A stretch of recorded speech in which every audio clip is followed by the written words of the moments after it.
तो अब जो हमने अब तक एक्सपेरिमेंट किया था, अब उसका आगे हम पढ़ते हैं कि उसकी जोग्राफिकल एक्सप्लेनेशन क्या है। While going from the Earth's surface to its core, major changes occur in the temperature and density. तो जैसे जैसे हम धरती के बाहर के हिस्से से अंदर की तरफ जाते हैं, तो जो उसका तापमान में मेन बदलाव आते हैं और साथ ही उसकी डेंसिटी चेंज होती है। With respect to these two elements the earth's interior can be divided into following layers. तो इस तरह से हम धरती के भीतरी हिस्से को फॉलोइंग तरीकों से बांट सकते हैं। तो धरती के 3 हिस्से होते हैं, क्रस्ट, मेंटल और कोर। धरती के आंतरिक 3 हिस्से होते हैं। क्रस्ट जो है वो ऊपर का हिस्सा जिस पे हम रहते हैं, मेंटल बीच का हिस्सा है और कोर जो है वो धरती का सेंटर है, जो अभी भी गर्म है, लाल है। जो पिछले एक्सपेरिमेंट हमने लाल दर्शाया था वो कोर है, जो येलो था वो मेंटल है और जो ब्लू था वो क्रस्ट है। तो अब क्रस्ट जो है वो 2 हिस्सों में है, कॉन्टिनेंटल और ओशियन, जहाँ पे हम रहते हैं धरती के सॉलिड भाग पे, और बाकी जो हिस्सा है वो समुद्र से ढका हुआ है। तो मेंटल जो है वो 2 हिस्सों में बटा हुआ है, अपर मेंटल और लोअर मेंटल। कोर भी इसी तरह से, आउटर कोर और इनर कोर।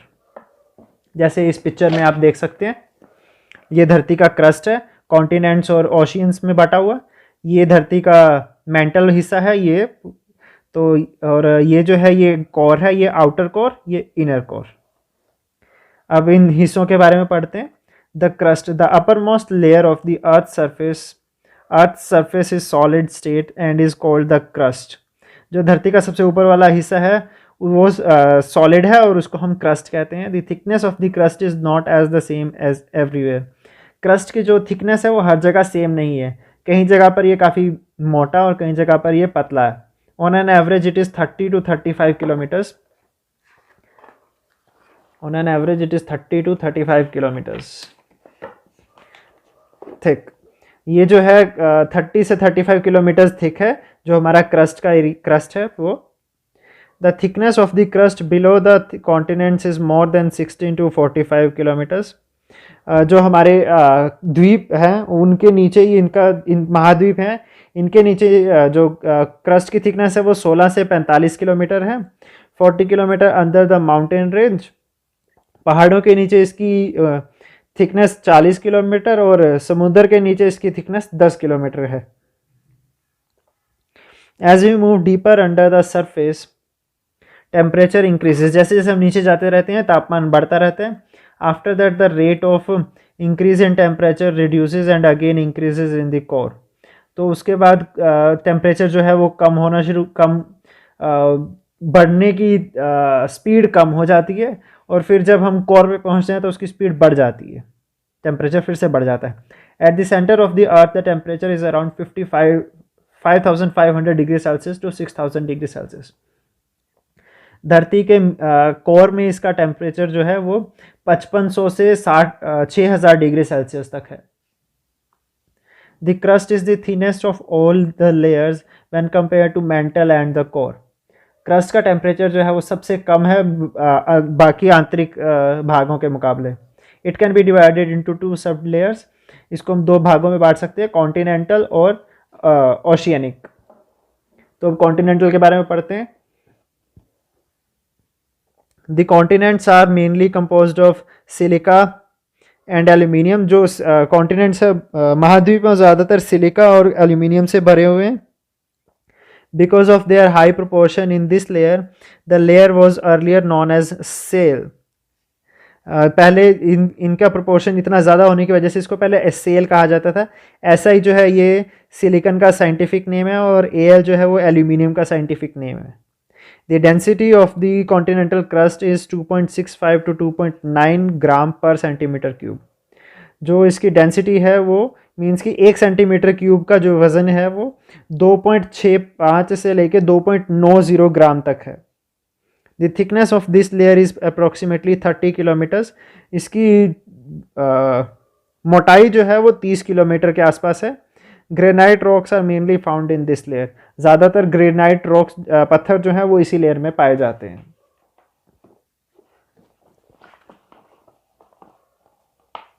इस पिक्चर में आप देख सकते हैं ये रेड वाला पार्ट जो है ये मेंटल कोर है, ये येलो वाला पार्ट मेंटल है, और जो ऊपर ब्लू और ग्रीन पार्ट है ये जो है ये है crust. Oceanic crust, this is the second layer of the crust, it is made up of silica and magnesium. इस हिस्से में समुद्री हिस्से में ज़्यादातर सिलिका और मैग्नीशियम पाया जाता है। It was earlier called Seema, again the same reason, SI जो है वो सिलिका के लिए है और Ma जो है वो मैग्नीशियम के लिए। This layer is approximately 7 to 10 kilometres thick. इसकी मोटाई 7 से 10 किलोमीटर है। The density of this is layer is 2.9 ग्राम पर सेंटीमीटर क्यूब टू 3.3 ग्राम पर centimetre cube.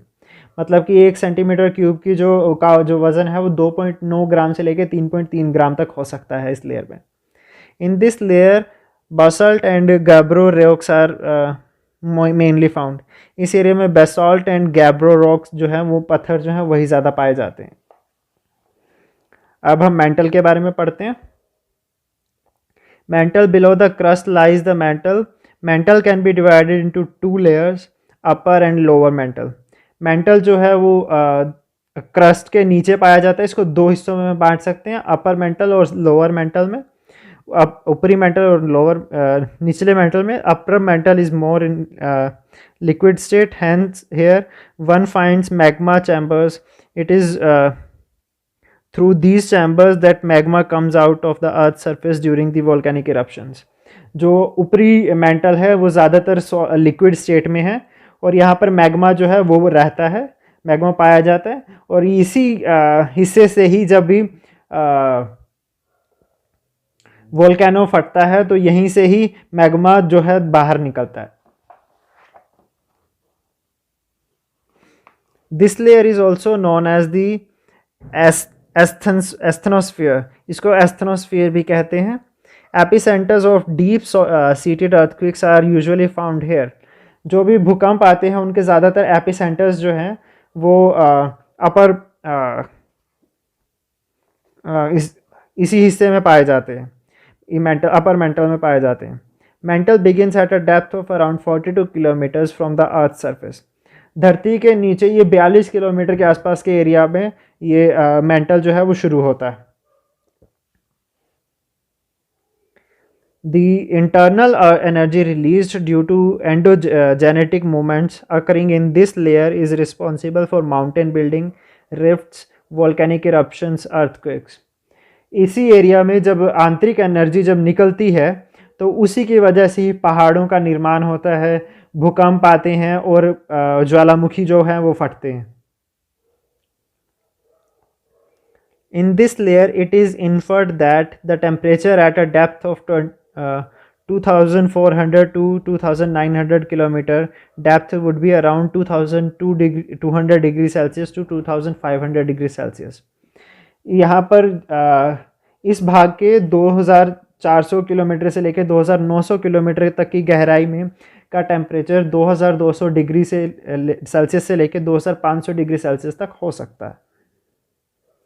Here there is a sudden change in structure and density of the material। यहाँ धरती के structure और उसकी घनत्व का काफ़ी बड़ा बदलाव देखा जाता है। It is estimated that this layer extends up to a depth of 2870 kilometers। ये इसकी जो गहराई है वो 2870 किलोमीटर तक देखी जा सकती है इस लेयर की। Average density of this layer is 4.5 ग्राम पर सेंटीमीटर क्यूब। और जो इसका जो 1 सेंटीमीटर क्यूब का जो भार है वो 4.5 ग्राम के आसपास हो सकता है। And it increases with depth. और जैसे जैसे नीचे जाते जाते हैं तो इसका वज़न ये बढ़ता जाता है। Increasing pressure is the reason behind this. जैसे नीचे जाते हैं तो उसके ऊपर प्रेशर बढ़ता जाता है जो इस चीज़ का मेन कारण बनता है वज़न के बढ़ने का। The density of lower mental is about 5.7 ग्राम पर सेंटीमीटर क्यूब। जो नीचे का जो मेंटल है, मेंटल के जैसे 2 भाग अभी बताए थे, ऊपरी मेंटल और नीचे का मेंटल। तो नीचे के मेंटल का जो वज़न है 1 सेंटीमीटर क्यूब का वो 5.7 ग्राम तक हो सकता है। अब धरती के आंतरिक हिस्से के बारे में पढ़ते हैं, कोर के बारे में। The core starts from around the depth of about 2900 kilometres from the earth surface. धरती से 2900 किलोमीटर के नीचे कोर पाया जाता है। के अंदर the part of the earth's interior extending from the mantle up to the centre of the earth is the core. Interior जो है धरती का जो मेन सेंटर पॉइंट है वहाँ से लेकर के मेंटल तक का हिस्सा जो है उसके बीच के हिस्से को हम कोर कहते हैं। The thickness of the core is about 2471 kilometres. जो कोर है वो 2471 किलोमीटर बड़ा है। This layer can be divided into outer core and inner core. इसको हम आउटर और इनर दो हिस्सों में बांटते हैं। अब आउटर के बारे में पढ़ते हैं। Outer core extends from around 2900 kilometre to 5100 kilometre. जो आउटर है वो 2900 से लेके 5100 किलोमीटर तक का बड़ा हो सकता है। The secondary waves can not pass through the core. जो सेकेंडरी वेव्स होती हैं भूकंप के समय पैदा होने वाली, वो आउटर कोर में से पास नहीं हो सकती। This has led the scientist to believe that the core could be liquid और सेमी लिक्विड इन नेचर। तो इससे हमें ये अनुमान लगाया जा सकता है कि जो आउटर कोर है वो या तो लिक्विड है या सेमी लिक्विड है, क्योंकि जो ये सेकेंडरी वेव्स हैं वो इन लिक्विड से पास नहीं हो पाती, वो सिर्फ सॉलिड में ही ट्रैवल कर सकती हैं। The primary waves travel through this layer. Primary layer इससे ट्रैवल कर सकती हैं, but there speed reduces when passing through this layer. But जब वो इस लेयर से पास करती हैं तो उनकी गति जो है वो काफ़ी कम हो जाती है। उसका कारण है कि इसकी जो डेंसिटी है, उसका घनत्व है, वो बहुत ज़्यादा है। 1 सेंटीमीटर क्यूब का वज़न 9.8 ग्राम तक होता है और इसका टेम्परेचर जो है वो 5000 डिग्री सेल्सियस तक होता है।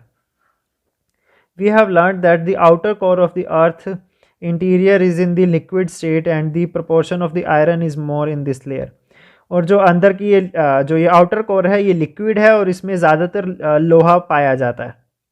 Vertical currents originate in this liquid layer. जो वर्टिकल भूकंप जो पैदा होते हैं, जो वेव्स पैदा होती हैं, वो इसी लिक्विड लेयर में पैदा होती हैं। This is the another characteristic of this area. ये इसकी एक दूसरी प्रॉपर्टी है। The difference between the temperatures of the outer and inner core gives rise to vertical currents. जो अंदर का जैसे कोर को दो भागों में बांटे, आंतरिक और बाहर के, इन दोनों के बीच का जो टेम्परेचर डिफरेंस है वही वर्टिकल करंट्स का कारण बनता है, को जन्म देता है।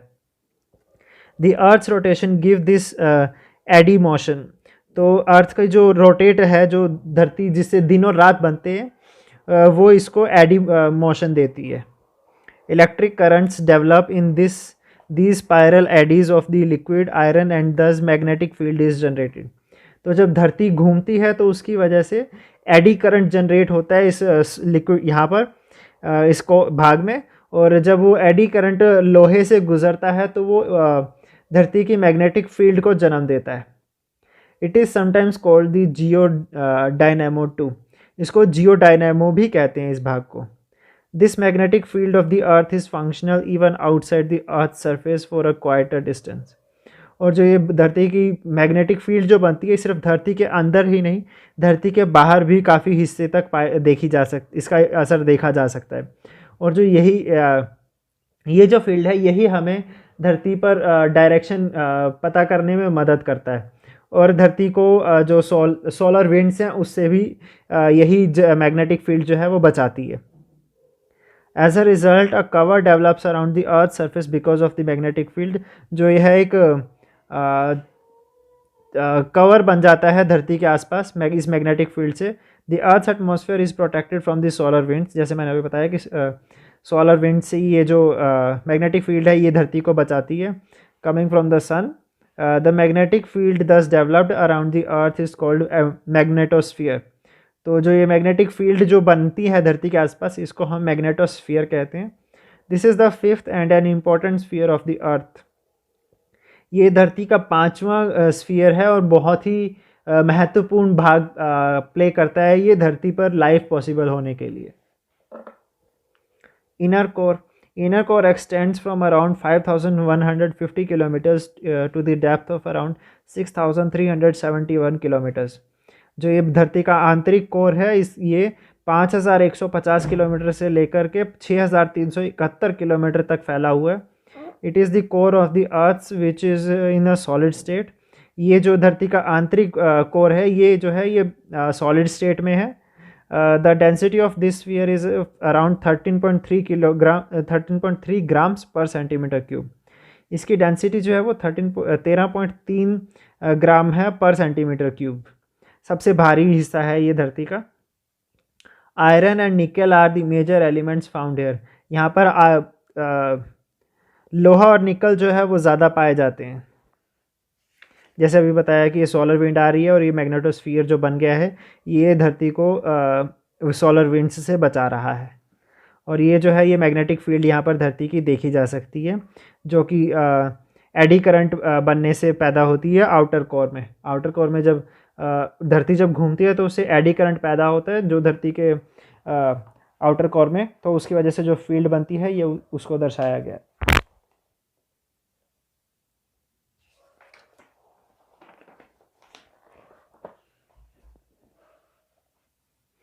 This layer is also cold knife. इसको हम नाइफ भी कहते हैं, जो धरती का ये आंतरिक कोर है। As the materials in this layer are under extreme pressure, the inner core is in solid state. जैसे ये बहुत ज़्यादा प्रेशर में है तो इसकी वजह से ये सॉलिड स्टेट में होता है, क्योंकि पूरी धरती का भार इसके ऊपर पड़ रहा है। The temperature here is almost equal to the surface temperature of the sun. यहाँ का जो तापमान है वो सूरज के सरफेस के जितना होता है।